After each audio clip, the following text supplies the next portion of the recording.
Esto es Entre Bambalinas, para los amantes del teatro. Entrevistas, críticas... ¡No encuentro mis zapatos! ¿No los han visto? Porque nunca encuentro mis cosas. ¿No saben dónde dejé mi peluca? ¡Dios mío! ¡Esperen un poco! ¡Mi sombrero! ¿Alguien lo tomó? ¿Listos?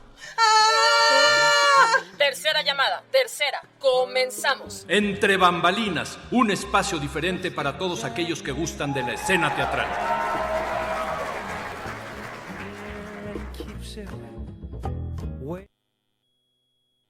Que hay en México maravillosas y una cantidad también impresionante de obras, ¿no? O no sé qué programa tendríamos que hacer para poder cubrir todo lo que semanalmente hay en escena. Mi queridísimo Juan José Cervón y yo muy bien, aquí con esta lluvia que está empezando y me gusta mucho, mientras no me inunde, pero muy bien. Qué bueno, me da mucho gusto. Bueno, pues le damos la bienvenida a nuestro primer invitado de hoy, Emanuel Fragoso. Jaime, Emanuel, bienvenido, ¿cómo estás? Hola, ¿qué tal, querido Juan, querida Indu? Muy bien, muchísimas gracias. Aquí estamos ya listos para empezar con ustedes. Oye, cuéntanos de qué va. Yo no he visto mucho de toda esta pandemia espantosa que tuvimos y sin embargo, pues tu obra viene por ahí, ¿no? Cuéntanos, ¿quedaste muy traumado? ¿Qué pasó? Pues sí, la verdad es que la obra toma como punto de partida el COVID, de hecho se llama C-19, pero justo surge por una cuestión azarosa. A mí me invitan en este torbellino de tragedia pandémico a trabajar en el Instituto del Seguro Social, ¿no? En el IMSS, en Querétaro. Entonces, todavía eso fue durante la pandemia, estábamos terminando como la primera ola y yo decido, pues, por cuestiones de supervivencia, irme para allá, dejando todo el teatro y sobre todo, pues, estábamos ya, estaba todo cerrado. Claro. Entonces yo me voy para allá y me ofrecen entrar en la categoría de higiene y limpieza. Y pues, duré ahí 2 años, 9 meses aproximados. Todavía me tocó pues bastante del COVID, ¿no? Dentro del hospital, ¿no? Todo el protocolo, usar equipo, mascarillas, guantes, protección. Y en una de las diferentes áreas a la que me rotaron era ropería, o es la ropería, que es la encargada de como repartir, recolectar y toda la ropa sucia y limpia dentro del hospital. Okay. Y entonces yo ahí en eso veía una acción muy performática, ¿no? Había un lugar que era en donde se separaba toda la ropa sucia de todo el hospital, toda la ropa sucia que llegaba de todos los servicios, ¿no? Nefro, urgencias, interno, etcétera. Se recopilaba en ese lugar y entonces se empezaba a separar por prenda y se hacían bultos de esas prendas de determinada cantidad de piezas. Y entonces yo lo que veía ahí, pues obviamente como esta cuestión sensitiva, visual, escénica, pues veía un performance, ¿no? Pues aventar ropa, hacer bultos de ropa, sacar la sábana, empaquetar, y luego la misma ropa que de repente yo la veía un camisón paciente en algunas ocasiones llenos de sangre, otras veces llenos de heces, de orín, o también la ropa que estaba en bolsa y la que estaba en bolsa etiquetada porque también era la ropa de contagio, ¿no? La ropa COVID y de otras tantas enfermedades, ¿no? O sea, era un campo minero, ¿no? A ese lugar, ¿no? Increíble. Y pues a mí la ropa me empezaba a hablar justo de eso, ¿no? Evocaba a una persona, evocaba toda una anécdota, ¿no? Decía qué habrá pasado una noche anterior aquí, ¿no? En este camisón que está de esta manera, ¿no? Y wow, ¿no? Y continúas, ¿no? Pa, pa. Y al final también es esa cuestión, ¿no? Es una maquinaria el seguro, ¿no? Es una cosa que no para, una cosa que no para. Y en el COVID así fue. Una cosa que no paraba, ¿no? La gente entraba y ya no salía, o salía de otra manera. Y entonces, pues, me empieza a ocurrir a mí un proyecto, ¿no? Y lo empiezo a esbozar, a tener imágenes, platico con unos compañeros con los que estoy en escena, que Ángel Lara, César René, Héctor Venegas, y les cuento como esta inquietud, ¿no? Y pues tenemos la fortuna de meterlo a Fomento, a proyecto de Fomento y Conversiones del FONCA, y obtenemos el apoyo en interdisciplina. Y entonces logro yo llevarme a los chicos en 2 ocasiones a vivir una residencia laboral dentro del Hospital HGR1, con un horario laboral de 8 horas, con todo este protocolo de checada, entrada, descansos, vivir la experiencia, ¿no? Estar en los pasillos, permearse de ese ambiente, de todo ese universo, porque pues, fue lo que me di cuenta, ¿no? Para mí era muy fuerte. Como llegar de repente a las 6 de la mañana, ir a checar, y en ese momento podías ver a un familiar que estaba desplomándose ahí ya, o con grito, o llorando, porque acababan de meter a su familiar ahí, y cosas desgarradoras. O por el otro lado, la risa de un recién nacido, ¿no? Los latidos del corazón de un recién nacido. Y entonces había todo ese universo de fe, esperanza, tragedia, muerte. Y pues le dije a los chicos, tienen que vivirlo, ¿no? De cierta manera, ¿no? Tocar eso. Y nos los llevamos para allá. Y después todo eso que hicimos, ese trabajo de investigación de campo, por decirlo de algún modo, incluso recopilamos testimonios del personal del instituto, de enfermeros, doctores, camilleros, ¿no? Toda su gama de personalidades, de estatus, de jerarquía, y su impresión, y que te hablaban pues realmente de cómo lo vivieron. Y la vuelta que le dábamos es, ¿qué te cambió, no? ¿Qué te cambió? ¿Cómo cambiaste después de...? Y había una ¿Cuántos se enfermaron de ustedes? ¿Cuántos se enfermaron de ustedes? Ninguno. ¿Guau? Bendito sea Dios. Wow. Sí, por ejemplo, así de los chicos y yo y compañeros, pero sí había otros compañeros que sí. O sea, hubo mucha muerte, la verdad es que sí hubo mucha muerte. Entonces, bueno, pues a lo que estamos agarrando ese universo, ¿no? Del COVID, de la pandemia, sí. Pero lo que estamos intentando nosotros hablar es de los héroes invisibles. Y un homenaje a las personas que ya no están. Por eso la ropa la estamos tomando como esta dramaturgia de un cuerpo ausente. Y los vestuarios que estamos uniformados tal cual, es como esta pérdida de identidad que pasaba también en el COVID, ¿no? Que usabas mascarilla, gorros, guantes, cubrebocas, no sabías quién estaba atrás de eso, ¿no? De todo eso que estaba ahí, no sabías quién era, ¿no? Y había una pérdida de identidad, pero en ese sentido también se volvía una unidad, se volvía una complicidad, ¿no? Había un mayor trabajo en equipo. Y la obra va hacia ese lugar, ¿no? Hacia cómo se fue desarrollando ese entorno, y justo retratar a partir de esta acción de la ropería performática, acercarnos a un realismo mágico a través de eso, ¿no? Y nosotros contar nuestro propio universo, porque pues la obra está dirigida hacia ese lugar, hacia ese homenaje, hacia ese respeto, hacia ese no olvido, ¿no? Porque también creemos que es importante, pues, recordarlo, ¿no? Honrarlo, memoriarlo, porque pues es como dicen, ¿no? El hombre que no conoce su historia está condenado a repetirla, ¿no? Entonces, si no aprendemos realmente de lo que nos sucedió, pues puede volver a suceder, ¿no? Se puede volver a ocurrir. Y bueno, pues ya todo el universo poético en el que se está sustentando y creando la obra es pues también a través de la mirada de Patricia Gutiérrez, ¿no? En el diseño de escenografía y iluminación, el paisaje sonoro del maestro Antonio Isaac Gómez, ¿no? Que también es una experimentación y una exploración a partir de su proyecto Cyborg, ¿no? Y todo. Entonces, pues estamos ahí trabajando, ¿no? Acercándonos a eso. La escenografía la realizó Macedonio, entonces es un gran muro que simula incluso uno de los espacios en donde se lleva a cabo esta tarea de separar ropa, ¿no?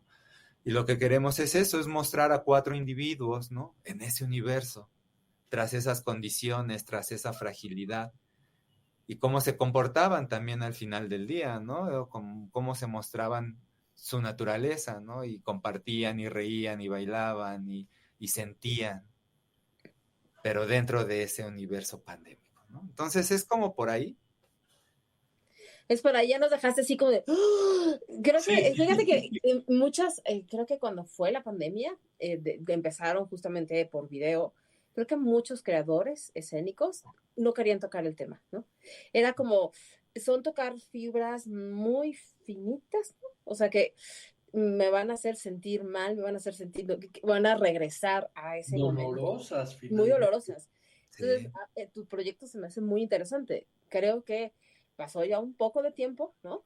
Que a lo mejor muchas personas pues no, nunca van a superar, ¿no? Las pérdidas, pero es visualizar, como dices, ese mundo detrás, ¿no?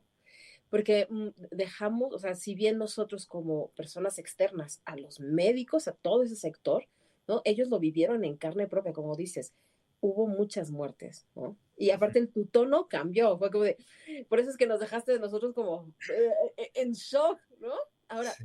con esta propuesta que tú estás realizando, que es, entiendo que es como más performativa, ¿tú qué quieres hacia el público? O sea, el público cuando salga de ver es, ay, regreso a ese mundo, hago conciencia de que lo que pasó debe estar, o qué pretendes, o sea, ¿qué quieres que nosotros como público digamos a la hora de salir? ¿Qué? Pues mostrar la fragilidad humana, tal cual. Y la otra, pues esta es suerte de gracia, de decir, tenemos una segunda oportunidad, Aprovecha. ¿no? O sea, ¿cómo la quieres vivir? ¿Cómo quieres vivir tu vida de ahora en adelante? ¿Crees que se ha olvidado eso, Manuel? Porque al inicio creo que todos estábamos Sino en creo más bien que se empieza a ignorar. o sea, ya pasó, ya lo dejamos atrás. Exactamente. No, no es Que algo. sí así ha sucedido, ¿no? Como en la historia de la humanidad, ¿no? O sea, está en el mismo cuando sucedió lo del el terremoto, el último temblor, que así me acuerdo bien que tantas brigadas de apoyo, el transporte público gratuito, había una empatía en las calles y de repente como que esto, ¿no? Y otra vez un ambiente hostil, ya, como seco, la gente un Bueno, poquito pero ¿qué es lo que esperada, quieres? porque es una gran ciudad, ¿no? O sea, es Sí, una sin gran... duda. Pero no quieres que la gente sufra. Nuevamente, digo, habrá gente que perdió seres queridos muy cercanos, ¿no? Pero la intención no es hacer que la gente sufra, sino No, para nada. que puedan recordar de alguna manera que, ahora sí, déjame decirlo así, que nos tenemos que portar bien para que la vida siga correcta, ¿no? Hacer conciencia. Y es curioso, ¿no? Porque el recordar un duelo o una persona, un ser, es muy, muy fuerte, ¿no? Es muy doloroso. Y de manera personal, compartiéndoles algo íntimo, yo justo recién, hace un mes perdí a mi mascota, a mi perro, a mi todo, de 13 años, se llamaba Watson. Y fue un golpe muy fuerte para mí, me dolió muchísimo, ¿no? Y a la semana se murió un tío de cáncer, ¿no? Y fue una semana muy horrible.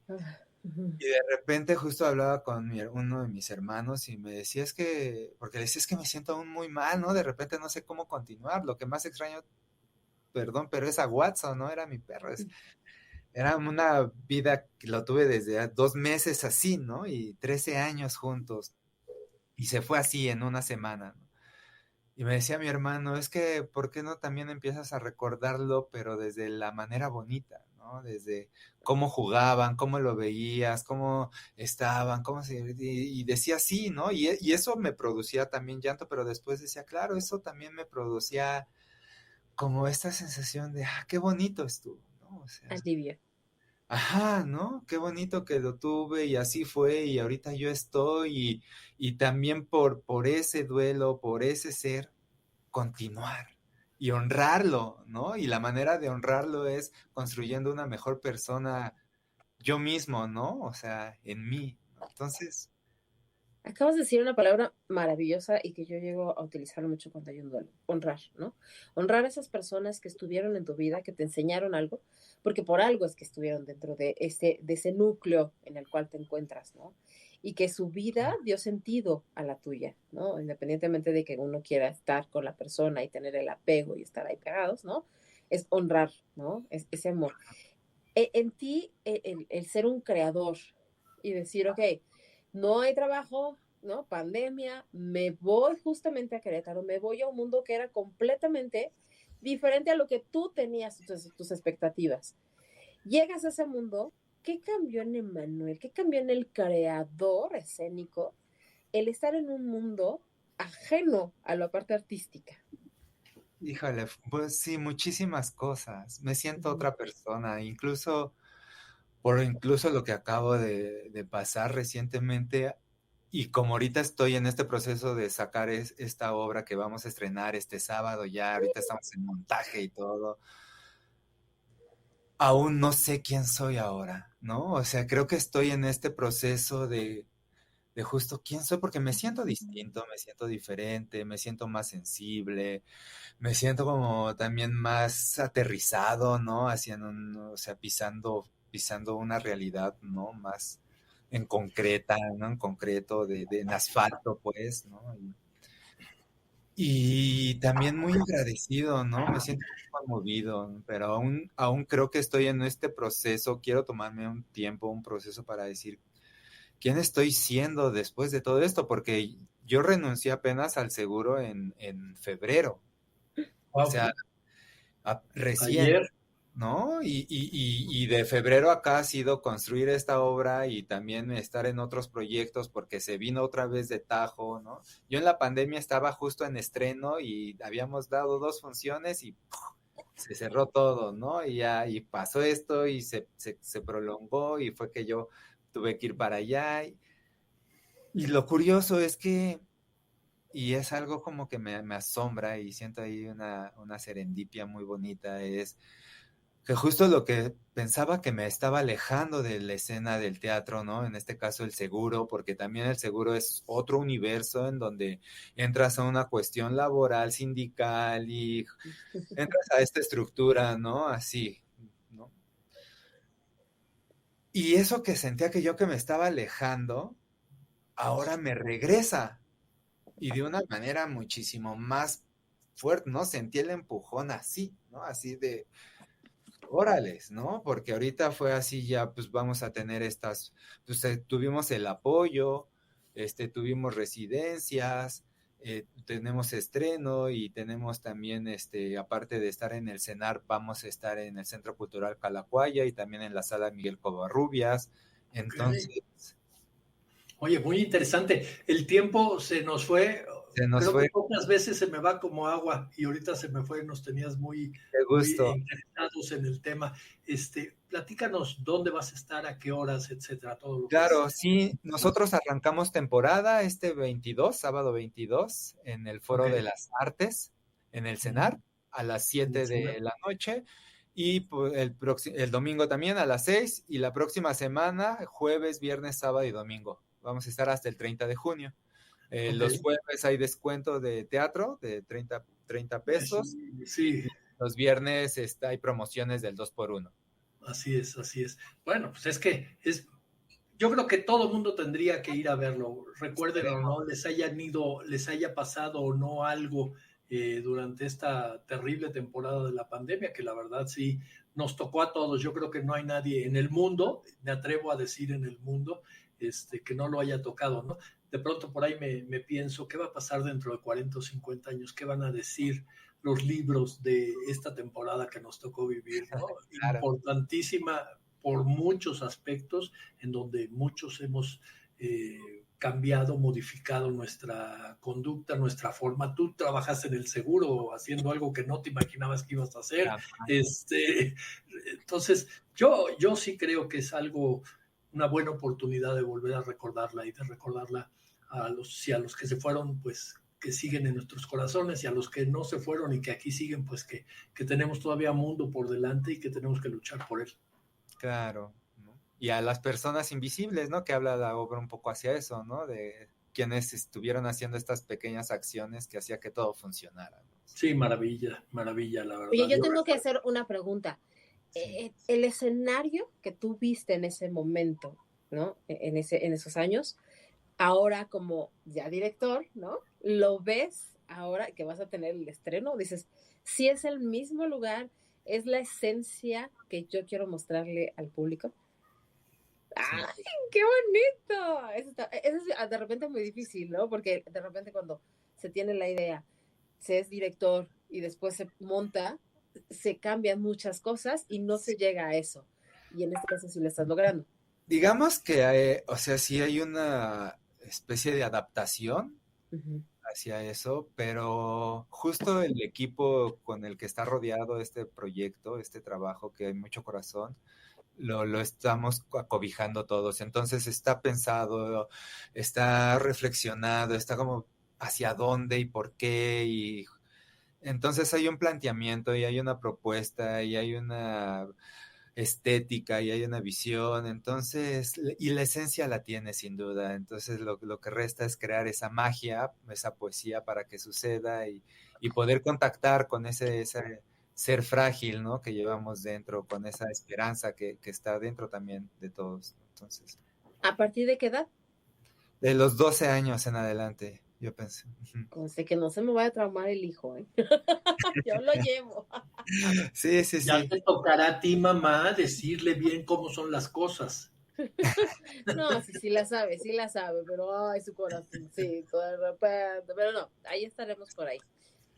Encantado, sí, los esperamos con los brazos abiertos. Muchas gracias, Emanuel, que sea una magnífica temporada, que tengas buena Muchísimas gracias, muchísimas gracias a todos, un fuerte abrazo y estamos en contacto.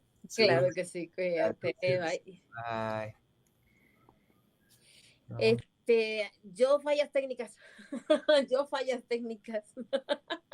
Por ahí de estar viniendo nuestro invitado. La ardilla se durmió un poquito, entonces no había mandado la liga. No, eso no es falla técnica, pero bueno, dejémoslo así. Por ahí. Dejemos lo que es técnica. ¿Vale? Dejemos lo que es técnica.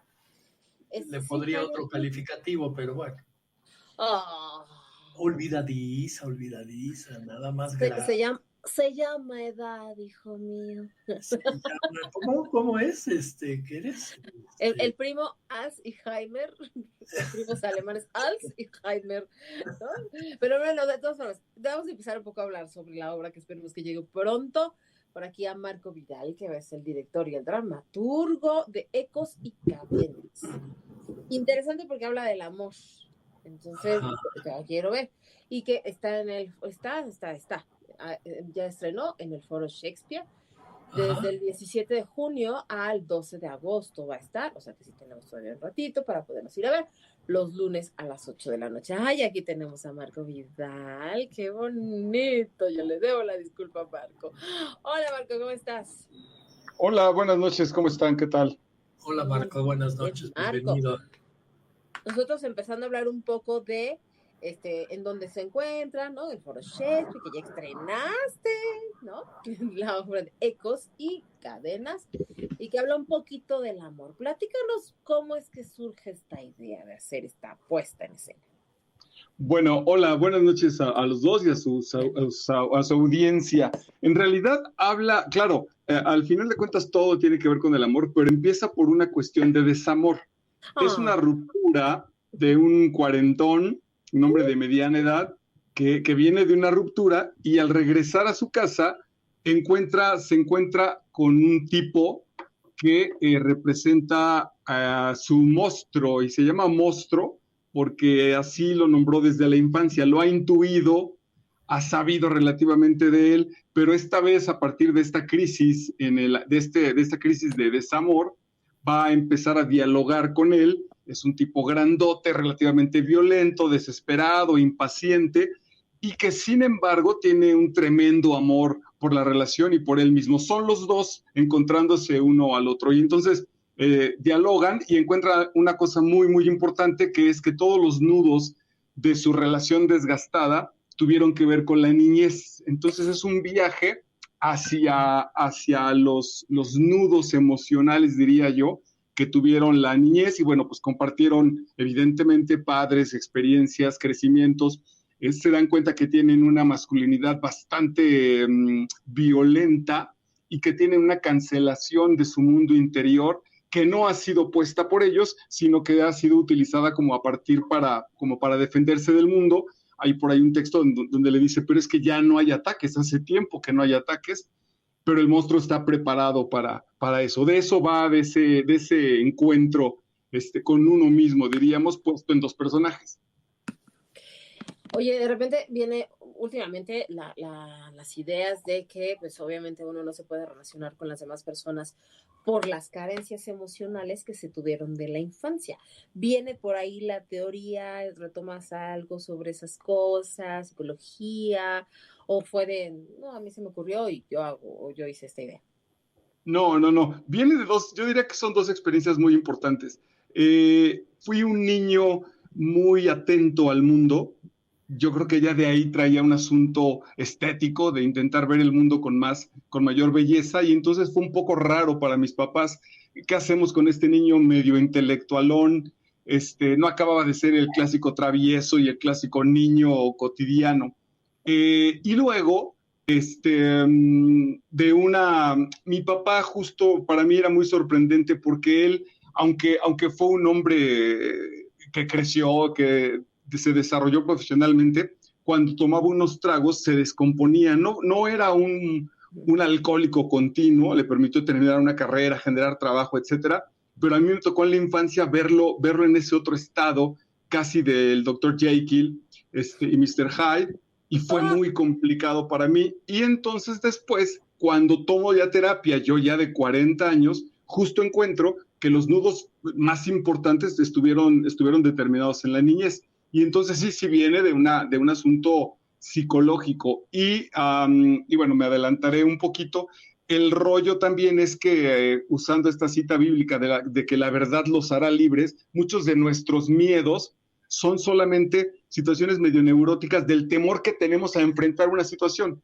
Es como aquella historia también del Mago de Oz, donde el mago terrible que está en la carpa en realidad es un enano proyectado en una pared inmensa. Es cuando vamos al encuentro de esa herida, encontramos realmente que sí hay una herida, sí hay algo, un poquito de sangre, pero no es una fractura enorme, ni se acabó el mundo. Solo nuestro temor y nuestra falta de explicación ha ido creando esa perspectiva que se vive con mucho miedo. ¿Sería que esta puesta en escena es algo catártico para ti, o puede ser algo sanador, o es ya sané y ahora quiero justamente mostrarle a las personas esta situación? Mostrarles o enseñarles. ¿Uh-huh? Sería distinto, mostrarles o enseñarles. O enseñar, ¿no? ¿Qué Yo creo, siguiendo sería mostrar. Sin duda resultado catártico para mí, sin duda alguna, y creo que incluso para mis compañeros Roam León y Martín Becerra, que son los actores, están justo en esa edad, están perfectos, les encantó desde que leyeron el texto. Mi intención primera, como parte del arte, pues de la belleza del teatro, es generar una experiencia estética. Esa es la primera, es decir, la gente va a ir y va a ver una experiencia estética, se van a conmover con la belleza, y es incluso una obra muy divertida. Aquí la estamos teorizando para intentar explicarla, pero es muy, muy divertida. Ahora, yo creo, porque no soy un especialista, es decir, bueno, lo he vivido, pero no soy un especialista teóricamente hablando, a mí me parece que es como alcanzar a llegar a ver si el público en ese sentido lo puede vislumbrar y si da el siguiente paso. Ahí estaría, pues sería una especie de test. Yo muchas veces los test de neuróticos anónimos, por ejemplo, contesté, a ver, ¿cuántas tuviste? Bueno, pues ese es, y entonces a partir de las respuestas, uno dice, sí, bueno, estos cuates opinan que sí lo soy, o no lo soy, etcétera, y de ahí entonces sí, ya como responsabilidad de cada quien, revisar si hace ese viaje, si pide ayuda, si está tranquilo, si no le importa la menor cosa, entonces hasta ahí nos quedamos. Ahora, yo aquí chismeando en las imágenes, veo que traen 2 narices negras. Sí, muy A ver, bien. platícame por qué. Gran revisión. Mira, eso es un asunto que desde niño yo encontraba dos personalidades. Mi propio papá, que era un universitario, con un buen lenguaje, muy desenvuelto. Cuando estaba con unos tragos era bastante patán, sus temas iban muchísimo al asunto sexoso, era bastante transgresor psicológicamente hablando. Ujú. Y tenía él algunos amigos, por ejemplo, justo muy tímidos, muy tranquilos, que con unos tragos entonces eran desenvueltos, galanes, escandalosos. Ese cambio a mí me llamaba mucho la atención y bueno, luego la fase en la borrachera del llanto, de la música de fondo, los tríos, Julio Jaramillo en ese tiempo y entonces las confesiones. Yo lo que aprendí desde muy pequeño es que había que generar una especie de truco, una especie de fuga para decir las cosas importantes, ya sea estar borracho, estar en crisis, ir con situaciones muy, muy violentas, donde entonces salían como las verdades reales, el fondo de lo que estaba guardado, que siempre está cubierto por una educación, por una cultura. Entonces, en este sentido, cuando estos dos personajes están a punto de dar el salto de la frontera, de a ver, ahora sí, sin máscaras, venga, digámoslo las cosas, entra música de circo, se ponen las narices y entonces jugamos desde la dirección con una especie de doble discurso en el que la gente, porque lo que cuentan esos payasos de nariz negra es verdaderamente terrible, son dos historias verdaderamente espantosas, pero entonces, como vienen disfrazados de payasos, la gente se queda con la sensación, según yo, de que no sabe si están jugando, si no está pasando nada, si no es cierto, están diciendo una verdad terrible, como una especie de metáfora de que así nos movemos en el mundo. Hay 3 apariciones de esos payasos. En la tercera, uno de los personajes dice, no, basta de nariz y venga, juguemos. Intentamos hacerlo con tal honestidad que en ese rompimiento tercero, ya sin nariz de payaso, los actores manejan algo de sí mismos, de manera muy sutil y muy, muy sana. Entonces dicen, yo soy Martín, a mí me pasa esto, yo soy Roam, a mí me pasa esto y lo he intentado solucionar de esta manera. Intentando hacer un ejercicio de honestidad completa y mostrando que en realidad incluso abrirlo hacia el público no pasa nada, dice uno de los textos del monstruo. Yo pensé que iba a sentir celestiales campanadas o que un rayo me iba a cruzar el corazón y no, es tan simple como que sigo respirando y sé que aquí estoy. Por eso los payasos. Ya Dime. estrenaste. ¿Qué opina el público? ¿Qué te ha comentado el público? Fíjate que terminan muy, muy enternecidos. Podemos encontrar como desde quien, voy a catalogar y a lo mejor no me voy a ver muy bien, desde el cuate todavía muy hombre sobre todo, muy encerrado, que dice, ok, teatro es de payasitos, jajaja, y se va como si no pasara nada. En el fondo yo creo que se llevó ya la semilla puesta. Y hay quienes por otro lado se acercan con una ternura abismal a preguntarnos incluso si nosotros mismos no damos terapia. Hemos encontrado algo en común con los hombres de familia que me ha llamado mucho la atención. Como sea nosotros, yo aguanto mi dolor y lo soporto y lo desahogo en una obra, ya no bebo, pero ¿qué tal si entonces en unos tragos o con los amigos?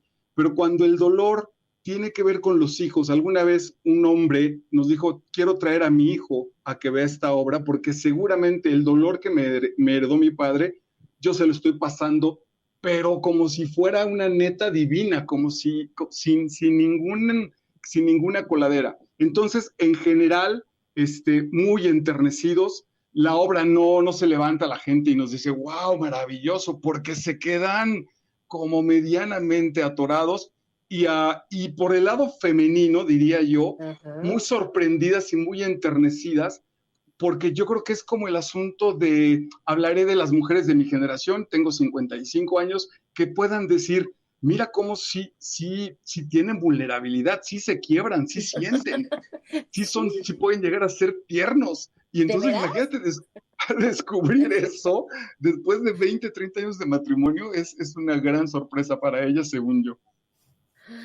Ay, qué maravilla. Ya me dejaste con las ganas de. Ahora, ¿a partir de qué edad? Porque si bien me estás mencionando que hablan de repente de cosas muy fuertes, ¿no? Que a lo mejor puede ser como, ¿no? Distorsionarlo al público. ¿A partir de qué edad podrían empezar a ir a ver esta obra? Mira, pues yo creo que ya por nuestro contexto social, yo pensaría que a partir de los 15 años, hay unos adolescentes quinceañeros que ya anden con cositas en la cabeza, habría que algo importante para los muchachos, que tengan ganas de ir, la van a pasar muy bien. Ya nos ha pasado la experiencia, hemos visitado una preparatoria con muchachos de quinto semestre, deben tener 17 años, pero el grupo, el relajito, los termina por proteger. Entonces, yo sé que les está doliendo, pero entre los machos, entre el grupo, no se dejan tocar y entonces juegan y la simulan. Y cuando estos mismos machines, jovenzuelos, se dan permiso de disfrutarla, van a ver la obra en un teatro, etcétera, quiebran igualito, sucede igual. Yo pensaría que de 15 años para arriba está perfecto el asunto para verla, porque en realidad no hay nada ni morboso, ni sexoso, incluso es muy divertido, pero sí los temas y la profundidad con la que lo abordamos, me parece que sí requiere un asunto de un espectador dispuesto a dialogar con la obra. ¿Me voy a ir aprendiendo algo? ¿Me voy a llevar algo en mi cabeza para razonar, pensar, dialogar conmigo o con mis seres queridos después?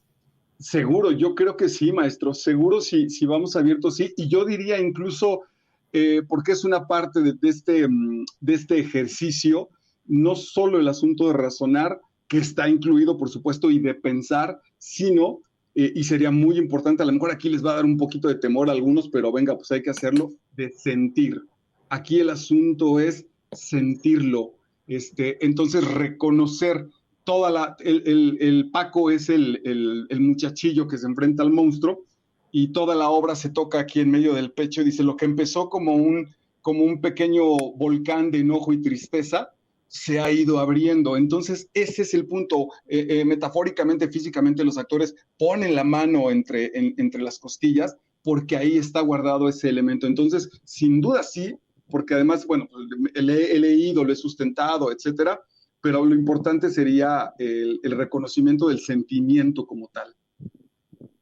Marco, en esta época es mucho más fácil, se le está dando más oportunidad al hombre de poder sentir. O sea, sí es ya más válido, porque anterior era a lo mejor criticado entre los mismos hombres. El hombre no podía sentir nada, claro. No podía. Hoy, entonces ya hombres, podemos decir, sí podemos sentir, y es válido.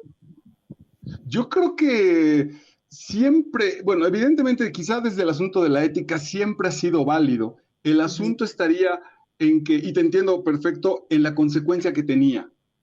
El asunto es que yo todavía de niño, recuerdo, por ejemplo, yo jugué fútbol y era muy aguerrido y muy solidario con mis compañeros y me ponían como ejemplo, y un día perdiendo un partido que me pareció injusto, terminé llorando.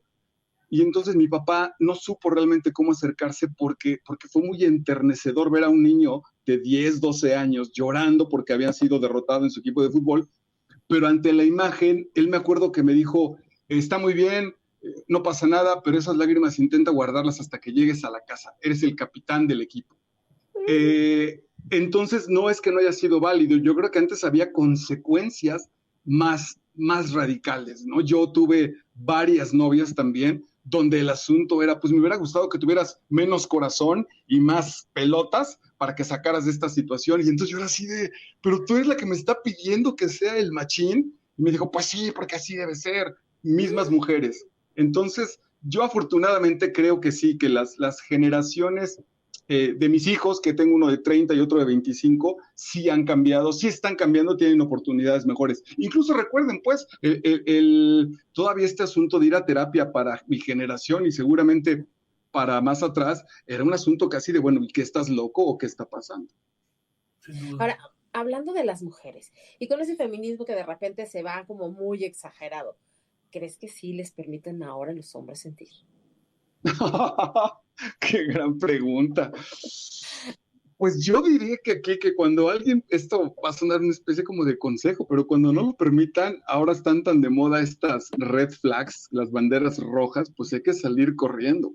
En tanto que una relación donde si una mujer de pronto me dice, no, pues no puedes sentir, hay que Adiós. salir corriendo, hay que encontrar el Balance, punto justo, ¿no? porque, claro, porque el monstruo sí es el tipo celoso que enloquece y dice quién es ese tipo y que quiere hacer el machín, pero también el monstruo es el que yo recientemente tomaba clases de natación y entonces yo era el mayor, yo tengo 55 y el compañero que me seguía tenía 32 y yo era el líder de ese grupo y entonces me preguntaban, ¿y cómo haces para ser el más rápido, el que más resiste? Y yo jugando decía, pues es que es mi monstruo el que me dice, venga, a 300 metros más y no bajas la velocidad y acelera. Entonces también el monstruo nos deja un montón de cosas positivas. Nos inventamos cosas para empujarnos también, ¿no? Y llámalas monstruo, llámala como quieras. Finalmente creo que todos tenemos esa gran cualidad o facilidad de crearnos a alguien que nos empuja internamente, ¿no? Así es, maestro, y esa energía justo es la que está. Entonces, perdón, es que estoy conectando. Mi teoría es que el asunto aquí es aprender a dialogar justamente con esta energía. La energía en ese sentido, pues es neutral. Tú sabes si la usas para mantenerte en condición física, para cargar, para ser bombero y meterse por unos niños a una casa incendiada, o la usas para violentar, para dar manotazos, para beber más, etcétera, para farolear, digamos. ¿De qué forma esta puesta en escena cambia al creador Marco Vidal? Ay, qué fuerte. Pues mira, yo creo que lo estoy viviendo porque antes de estas entrevistas la presentábamos en una casa de cultura. La obra fue diseñada para presentarse en cualquier espacio. Esta vez está muy, muy protegida con las luces. Roame, que es uno de los actores, nos trajo ya la música, le agregó música original. Entonces, esta especie de anonimato a mí me permitía de cualquier forma como quedarme en las bambalinas del creador, ¿no? Siempre ha sido halagador que yo la haya escrito, me felicitan mucho, etcétera, etcétera. Pero ahora con las entrevistas, ahora con este asunto de más difusión, ya he sentido yo que tiene que haber ya un comportamiento de cierta coherencia.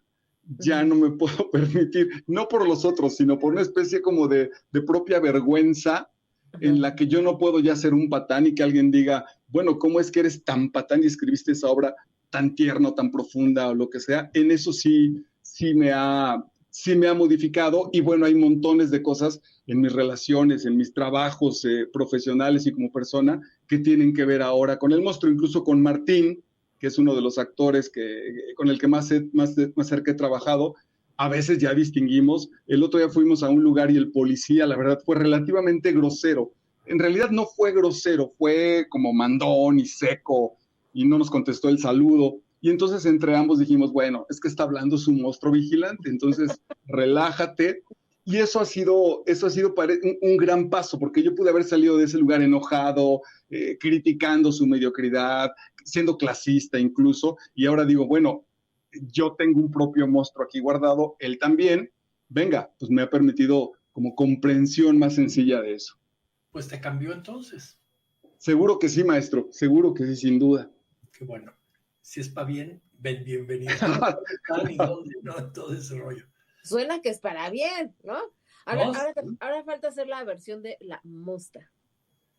Fíjate, te voy a comentar algo. Hubo una actriz que le encantó la obra, le fascinó y me dijo, habrá que hacer la versión femenina. Y entonces quería hacerla directamente, así como que los personajes solo fueran ellas y cambiarlo de masculino a femenino, y rebotaban algunas cosas muy particulares del crecimiento de los hombres en nuestra sociedad, ¿no? A las niñas el papá no las obligó a manejar. En mi generación incluso los papás no le enseñaban a las hijas a manejar. A nosotros sí, y a veces a base de zapes y de cierta violencia y etcétera, etcétera, ¿no? Entonces yo le dije, vamos a hacer una versión femenina. Yo acompañé a ella y a otra chica a hacer esa versión. Les fue gustando muchísimo, que era más o menos de encontrarse con uno y generar nuevos cambios. La escena iba a terminar donde una de ellas está en una marcha feminista, trae un bat de béisbol y hay un hombre que fue corriendo, se tropezó en una banqueta y está tirado en el piso, y una de las amigas le dice, aquí está el momento de la revancha, vamos a emparejar todas las cosas. Ella levanta el bat para violentarlo, para reventar al chico o al señor que está tirado en la banqueta, y cuando toma vuelo ella dice, o decía, no más violencia con violencia. El incendio no se apaga con más fuego.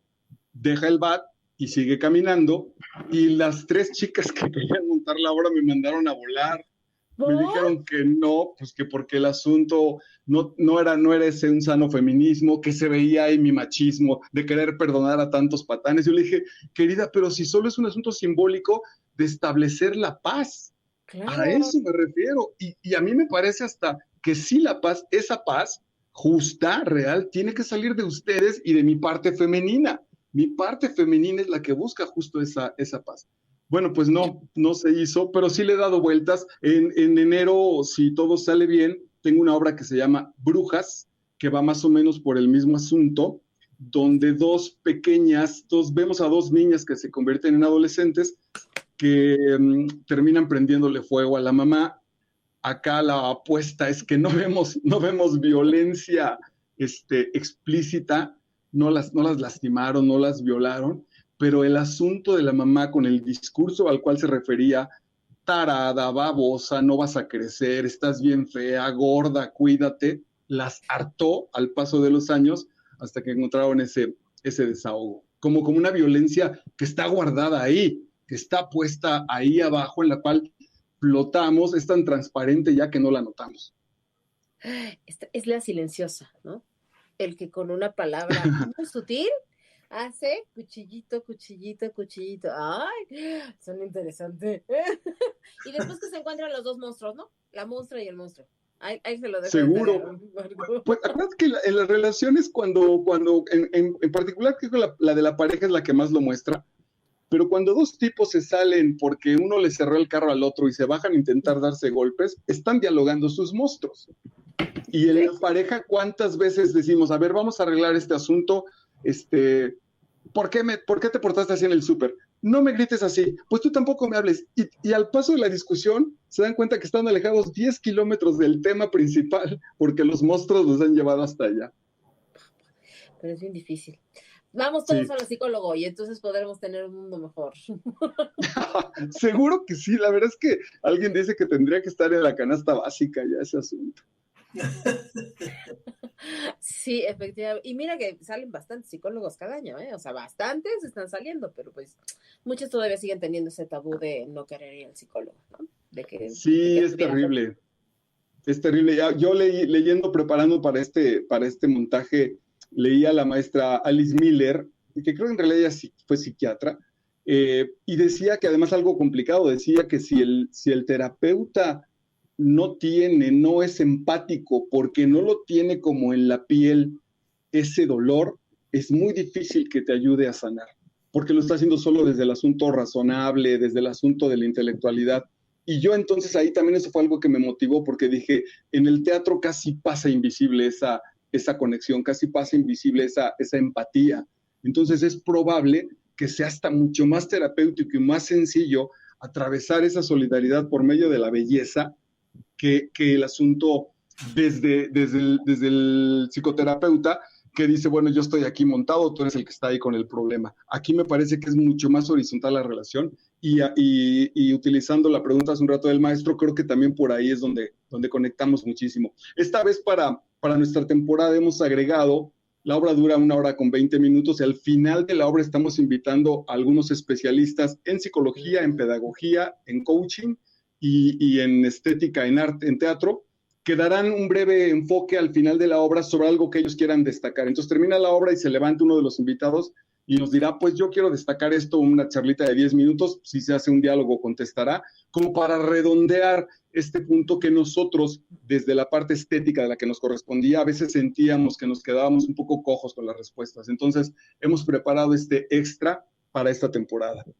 Me queda una duda. ¿De qué forma manejas la estética? Porque has mencionado constantemente el que de esta puesta en escena maneja mucho la estética, pero ¿de qué forma se visualiza o se ve? En el sentido de la intención, de que el principal elemento de esta obra de teatro es generar una experiencia estética, es generar un momento de belleza para el espectador. Lo que el espectador va a ir a ver divirtiéndose, reflexionando, conmoviéndose, etcétera, justo para distinguirlo. No es una clase de nada, no es una exposición intelectual, no es terapia, es una experiencia estética, es una experiencia de belleza, como la parte de la filosofía que se encarga justo de esto, de la transmisión de la belleza. Eso es lo que nosotros como artistas teatrales, en este caso teatreros, estamos generando ese medio, ese canal. Esta es una experiencia estética. Es como si alguien de pronto tuviera una pequeña crisis en medio de una exposición pictórica. Entonces el tipo no podría decir, oye, me trajiste a ver los cuadros de Picasso y mira cómo me pongo. Bueno, de acuerdo, pues qué bueno que te emociones o lo que sea, pero la experiencia es estética. El asunto que viniste a ver aquí a descubrir es la belleza. Ahora, si la belleza fue un canal para que encontraras todo eso, a mí me parece que más mejor, diría don Chava Flores. No hay que suplir ir a ver ecos y cadenas por la terapia psicológica. ¿Okay? No, sin duda que no. No se suple, pero se puede acompañar, ¿no? Y uno va aprendiendo cosas, ¿no? Sí, seguramente. O la otra, decía también ahorita justo el maestro, es esa semillita que uno dice, bueno, pues fíjate que a mí, igual que a Paco y que al monstruo, estoy así. ¿Dónde se resuelve eso? Ah, bueno, pues ahí, señor, por aquí va derechito. Quizá aquí, como diría también, acuérdense de la maravillosa escena de Hamlet con los comediantes, donde consigue entonces que su tío salga pero quebrado a partir de la escena que vio. El tío ahí dice, pero si eso, pues porque te pasó, mi rey, justamente te pasó, mi rey. Esa es un poco la función que estamos también buscando. Perfecto. Okay. Dinos cuándo, dónde, para irlos a ver a Ecos y Cadenas.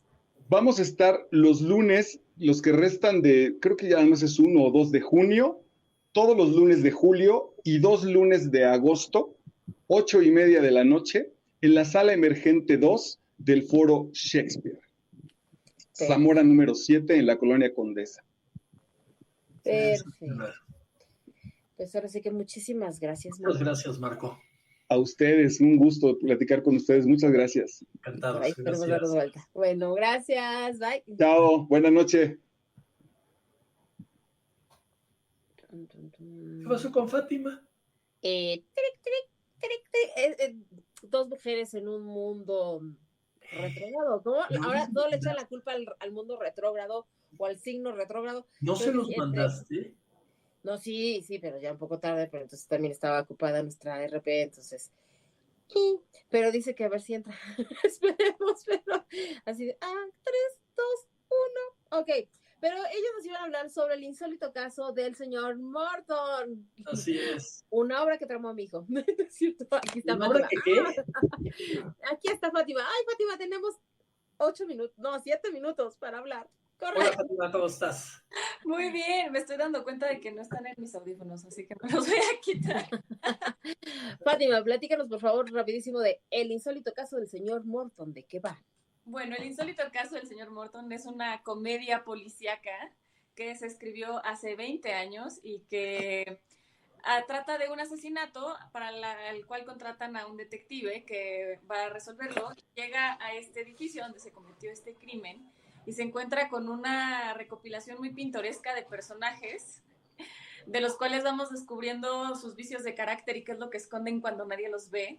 Y justo como son cosas que no debería de haber visto nadie, pues es como una cosa entre muy voyerista en el público, muy juguetona, y que nos revela como quiénes son en realidad estas personas y por qué son tan graciosas y divertidas de ver, ¿no? Graciosas, divertidas, ya me toca ver la puesta en escena y no hay nada de escenografía. No hay absolutamente nada más que iluminación, imaginación, y todo el edificio y todos los pequeños detalles están aquí en nuestra imaginación conjunta y por ende también en la del espectador. Entonces eso abre, donde no hay nada cabe todo. Entonces, sí, a mí cuando tuve la oportunidad de verla, lo que me quedó claro es que cada uno de ustedes está en el momento que tienen que estar. Toda la carga está en ustedes como actores para que se pueda dar el hilo. ¿Qué tan difícil o qué tan fácil fue para Fátima, ¿no?, crear este personaje? Pues tuvimos un taller con Martín Zapata, que es el dramaturgo y el director. Estuvimos como más de un mes trabajando en abrir y cerrar una puerta, en girar las chapas, en cómo se suben las escaleras, cómo se bajan, haciendo como toda esta memoria corporal de cómo se sienten las texturas. en el cuerpo para poderlo replicar. Y justo lo que Martín nos decía es, solo necesitan de su imaginación y de mucha precisión técnica. Lo único que tienen que hacer es que aparezca la puerta enfrente y abrirla. No es una cosa de nada más al aventón, sino de un trabajo de mucha imaginación y de también entrenar al cuerpo para que sea tan limpio y tan preciso que no haya duda que hay una puerta y que esa puerta se abre así. Y también hicimos mucho este trabajo de construir entre todos la misma imagen para que el edificio fuera igual. Teníamos hasta un croquis de cómo está el edificio